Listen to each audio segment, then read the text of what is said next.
Who am I speaking with? Molly McDonough. And who is Molly McDonough? I am the former editor and publisher of the ABA Journal, and I had been there for almost 18 years. You just left. I just left in early October after doing a relaunch of the magazine. I was very excited and proud of how that turned out, and So what are you doing now? I mean, because your mind isn't going to turn off. Well, right now I'm here at Clio, which has been a great experience, and I had fun judging the launch code competition this year, and meeting up with people, looking for my next direction. Right. I don't think I'll be aimless too long. Right. I have so many projects in my head spinning around. I just need to figure out which one of those to focus on. Oh, you got a great passion. I mean, and I'd be talking to you about your travels or what conferences you've been to in journalism and digital media. So you have a great body of knowledge, passion, be very valuable personally and to anybody that you'd be working with. So I look forward to seeing what you'll be doing. What do you most miss at the ABA Journal? For sure, the staff.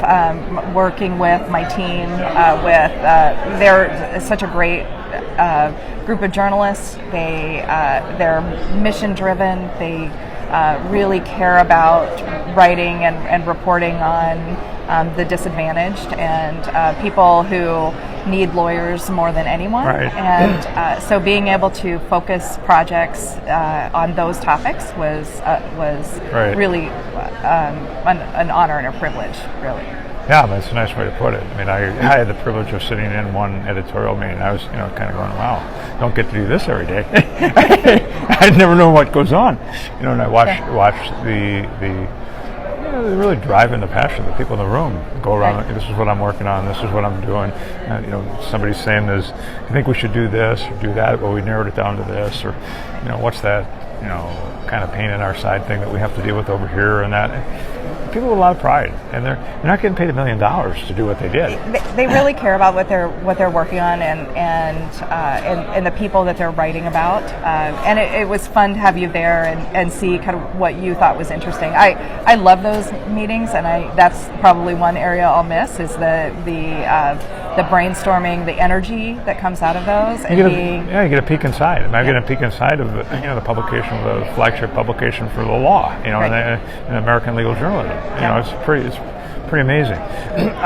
One thing that you guys did early on, and I'll confess, it's some parts I criticized the ABA on the blog side, on probably needlessly. I remember. Needlessly in hindsight. I mean that was when there were various things you did for blogs. One, you recognized the top 100 early on, and I got so mad because I go, everybody's got to decide what blog they want based on their interest. What's a good blog? What's a bad blog? It's in the eyes of the reader, and somebody told me that blogging and rage brings out some of the best blog posts. I don't know whether it did or not, but you could sure key fast when you got mazzed. That may have been needless, but you did things to recognize legal blogs. You recognized, who was doing some of the better blogging.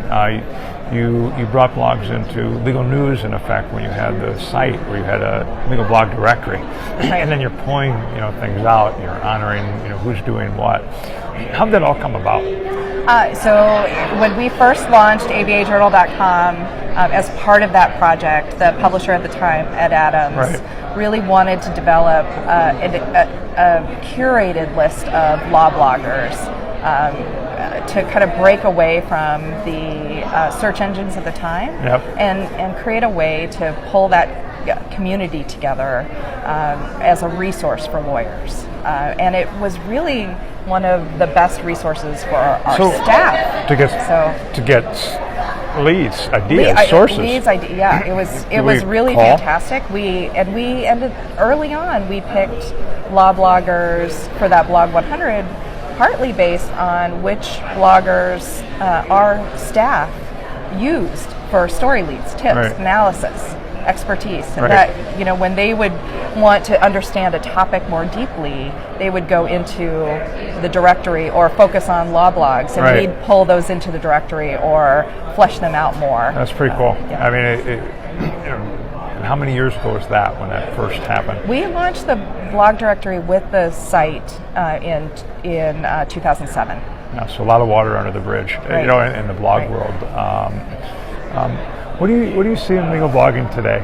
Or, I mean, let me answer this even before. Let's not talk about today versus then, but what is the value of a legal blogger to our legal profession and to legal journalism? Back then it was early on. Kind of going then and now.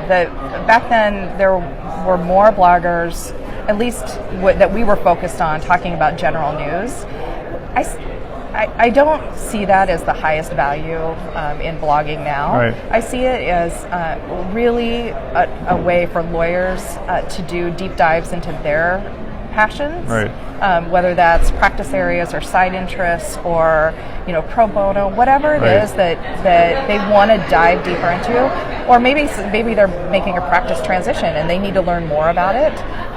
To be able to do a blog and to have to be the expert in that area as you're transparently researching topic areas, it really helps develop your expertise. And I think that's great, and it's helpful to others, especially journalists, Right. to be able to go and see how areas of practice are developing. And I still think that's a really high value. I will say that there was a time when we pulled in for a while. We had a category for lawyers who knitted and blogged. We got a little fun. We had special categories for non-law, and so we were finding whole caches of lawyers who would knit. Then we were getting into running, and Right. there are all these areas. But then we decided, really, the director needed to be focused on legal issues to be of value to our audience. Yeah, and there's still these opportunities I'm seeing, and I still go back to the idea of, that the internet democratized the ability to speak. I mean, before, if I'm in the middle of a news thing, the reporters would find me in a minute. But at other times, I'd have to be going down to the newspaper and, quite frankly, pitching a story. I think this is breaking news. Here's what it is. Here's what you may want to follow up on. Those type of things. All of a sudden now, if you have a niche, that you're covering, whether it's a locale or area of the law or whatnot, you have an instant way to publish. You have the printing press. You have the distribution medium. To me, it's still phenomenal what's in the hands of a lawyer, and a lawyer should be in the middle of that based on their role in society. That's true, and it's also, I'm just getting back to the practical part of it, though, Kevin. It's when you have to articulate in a blog post what something means and why it matters.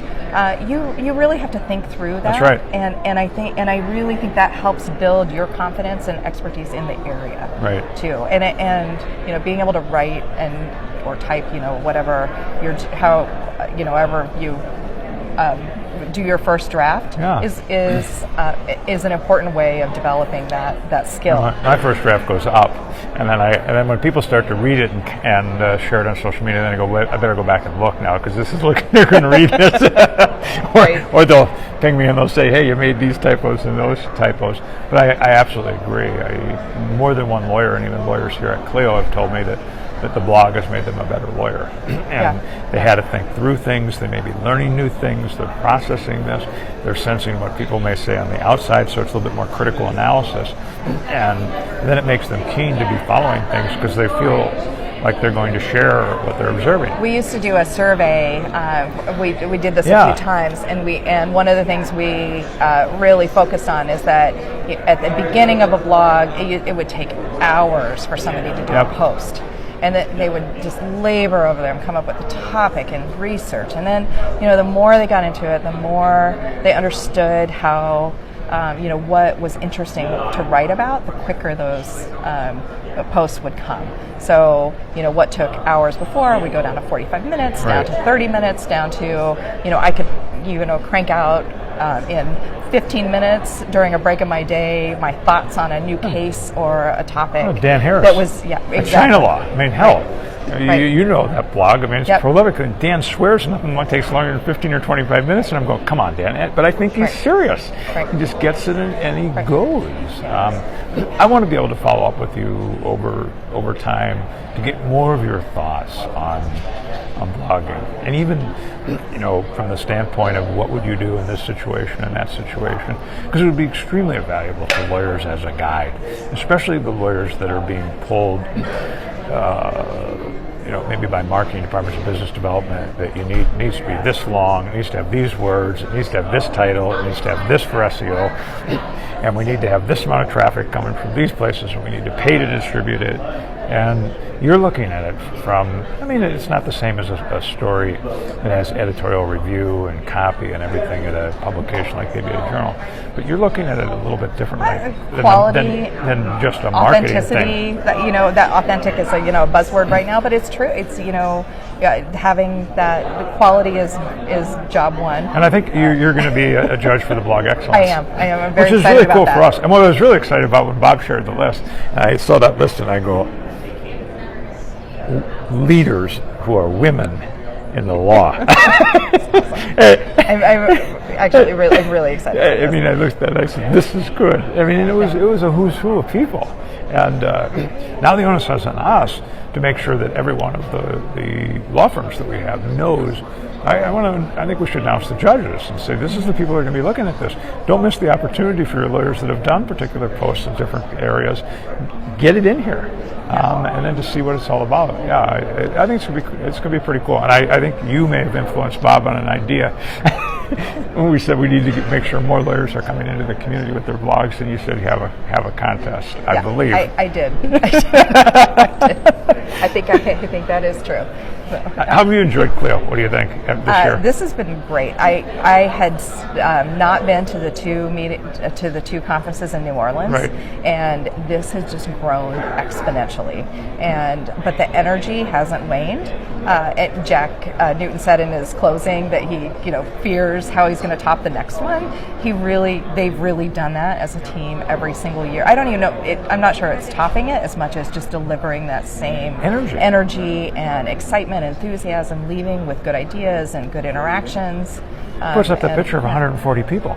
So I'm sitting there thinking, how does any legal tech conference compete with 140 passionate, driven people on the ground that are taking pride in this thing because they feel part of this. Right, and I'm sure that doesn't even include all the folks back at their home offices doing support. So it is really a cool phenomena. And then to realize that these guys aren't lawyers.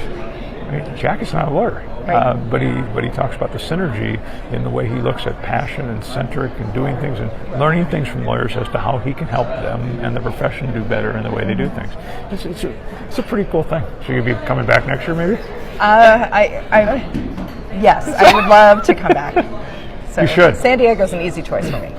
Maybe one of my hometowns. Maybe next year we could do something with inviting bloggers and having them talk about their blogs and you talk to them. It'd be very cool. Yeah, that'd be great. Thank you very much. All right. That was great. Thanks.